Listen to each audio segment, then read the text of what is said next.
আসসালামু আলাইকুম ওরহমতুল্লাহি ওবরাকাতু। আল্লাহ রসুল সাল্লাল্লাহু আলাইহি ওয়াসাল্লাম বলেছেন, তোমরা জাহান্নামের আগুন থেকে বাঁচো। তা আমরা অনেকে জানি না যে সেটা কোন বস্তু। যদি মানুষকে জিজ্ঞেস করা হয় কোন বস্তু থেকে আল্লাহ রসুল নিষেধ করেছেন, আমাদেরকে দূরে থাকতে বলেছেন,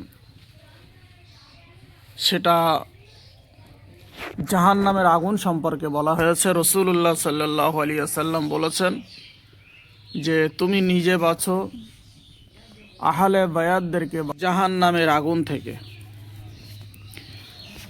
এই আগুন এমন একটা দিন আসবে যে মানুষকে জ্বালানোর জন্যে এমন কাঠ পাতা বা বিভিন্ন রকম জিনিস দিয়ে কিন্তু এই জাহান্নামের আগুন জ্বালানো হবে না। জাহান্নামের আগুন জ্বালানো হবে মানুষ আর পাথর দিয়ে।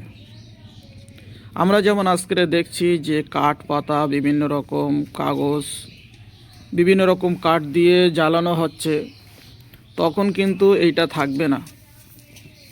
তাই আল্লাহ রসুল সাল্লাল্লাহু আলাইহি ওয়াসাল্লাম নিষেধ করেছেন, বারবার তাগিদ করেছেন যে তোমরা বাঁচো এবং আহলে বায়াতদেরকে বাঁচাও।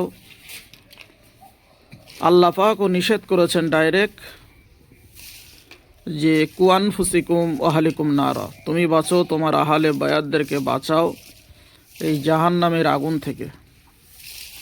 যাই বা হোক, জাহান্নামের আগুন থেকে আমরা বাঁচার জন্য যা করণীয় সেটা আল্লাহর কাছে করব। সবাই আশাবাদী। এই দুনিয়ার সামান্য আগুন আমাদের সহ্য হয় না, আর জাহান্নামের আগুন কি করে আমরা সহ্য করব? তার কারণ দুনিয়ার আগুনের